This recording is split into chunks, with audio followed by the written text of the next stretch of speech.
सम्राट अशोक का शासनकाल लगभग 40 साल तक रहा। राज्याभिषेक के बाद युद्ध और साम्राज्य विस्तार का सिलसिला शुरू हुआ।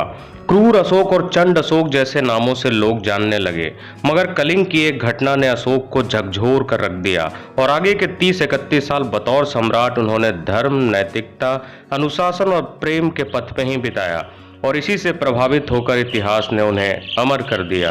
अशोक का साहस, युद्ध जीतने की कला, प्रजा से प्यार, प्रशासनिक सूझबूझ, साम्राज्य विस्तार और धर्म का प्रचार प्रसार इन्हें चक्रवर्ती सम्राट बनाता है।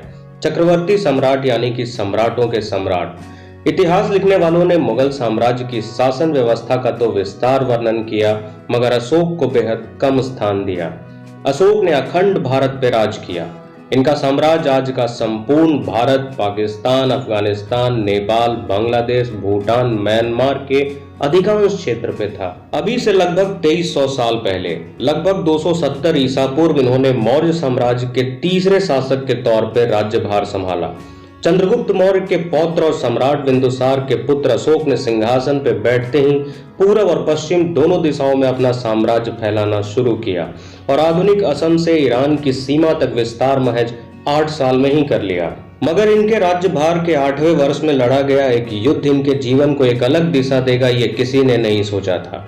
पूर्व में बंगाल की खाड़ी से सटा कलिंग मौर्य युग में एक शक्तिशाली और स्वतंत्र राज्य था। अशोक ने कलिंग को हर हाल में जीतने का मन बना लिया। कलिंग की सेना काफी पराक्रमी और मजबूत थी। अशोक की सेना का डटकर मुकाबला किया, मगर अशोक की बड़ी सेना के आगे अंततः हार गई। जंग तो अशोक ने जीत लिया, मगर लाखों लोगों के मारे जाने और उनके परिजनों के आंसू और क्रंदन ने इन्हें भीतर तक झकझोर दिया। इसी घटना ने एक नए अशोक को जन्म दिया। इन्होंने युद्ध का पूर्ण रूप से त्याग किया और धर्म के रास्ते पे चल पड़े। प्रजा के हित में, प्रजा की खुशहाली के लिए लगातार काम करने लगे। अशोक ने जो अपने सिद्धांत दिए उसे अशोक का धम्म कहते हैं। इसमें बौद्ध, जैन और हिंदू तीनों विचारों का दार्शनिक समागम है। अपने आदर्श और आदेशों को जन जन तक पहुंचाने का काम शिलालेखों और स्तूपों के जरिए किया गया, आज भी जिसके कई जगह प्रमाण मिलते हैं। 2300 साल बाद भी स्पष्ट लिखावट से आज के लोगों में आश्चर्य है। इन स्तूपों और स्तंभों पर लिखने के लिए विशेष प्रकार के पॉलिश और पेंट का उपयोग किया गया। जाने वह किस रसायन को मिलाकर बना है, इसका जवाब आज के वैज्ञानिक के पास भी नहीं है।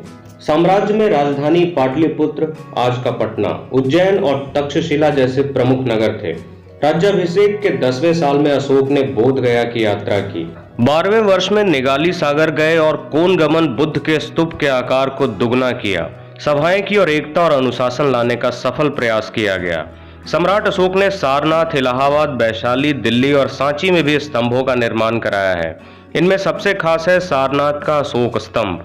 250 ईसा पूर्व बने सारनाथ के अशोक स्तंभ को राष्ट्रीय प्रतीक के तौर पर अपनाया गया है।